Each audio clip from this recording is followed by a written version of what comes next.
If you've got a GE appliance, chances are it came from here.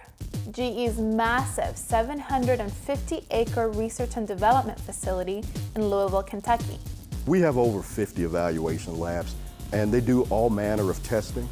Today, we're getting a rare look inside We open and close the doors hundreds of thousands of cycles. to see just what goes into building one of these, straight from the minds that create them.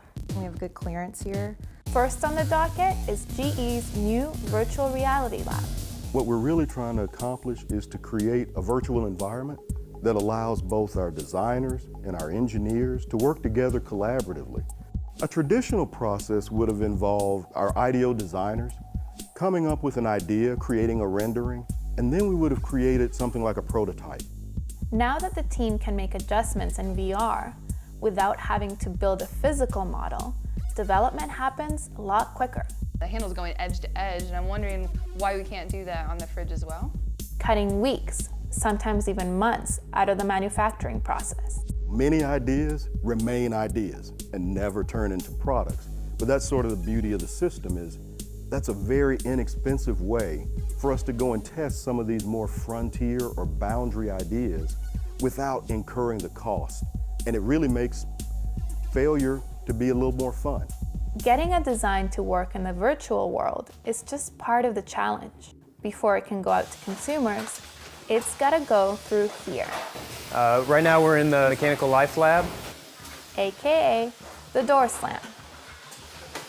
I remember actually when I first started here and I came in this lab, it was one of the most interesting places that I would come.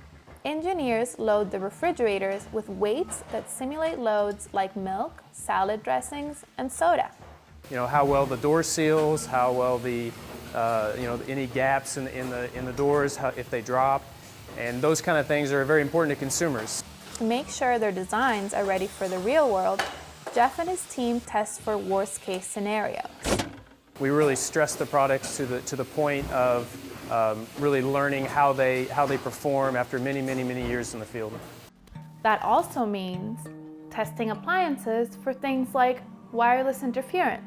So right now we're loading one of our newest cafe appliances into the anechoic chamber. We're going to blast it with a bunch of different RF waves, electromagnetic energy, to make sure that the appliance stays robust. Radiation absorbent material inside sucks up the radio frequency signals in the air. From out here, the team can fire up this giant antenna to generate all kinds of radio frequency signals, like the ones from your cell phone or your microwave, and get an accurate reading of how they affect the oven. As our appliances have gotten smarter, we have to consider all types of new parameters that we didn't have to consider in a more traditional appliance space. Now we're concerned about radio waves and interference. We have to make sure that they're connecting every time and that information is flowing appropriately. Connectivity is also at the center of what Sabrina Hanna is doing in her lab. This is our consumer information testing lab, and it's the lab where we do all of our cooking performance evaluations. Her team determines what your oven does when you press buttons like these ones.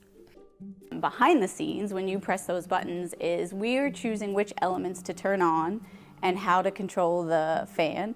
We're looking at the temperatures within the food, temperatures within the oven cavity. We're taking samples at different time periods to look at moisture loss, browning on the exterior, and really achieve the right heating rate so that the interior and the exterior are right where we want them to be. Today, she's working on adding more food items and modes to GE's latest lineup of connected ovens. One of the things that we're working on right now is an air fry mode, and what we're able to do with this is leverage the convection system we have in this product. And so with this convection system, we can direct air from the top or from the back. And so it really gives us a unique ability to tailor a mode for a specific food. And because these are connected appliances, we have the ability to add modes as we develop and get those out to users to improve their products. Customer demands are not becoming any less strenuous. They really are elevating every year. So we want to make sure that we exceed and that we meet all of those elements and bring the products forward that allow us to excel in the marketplace.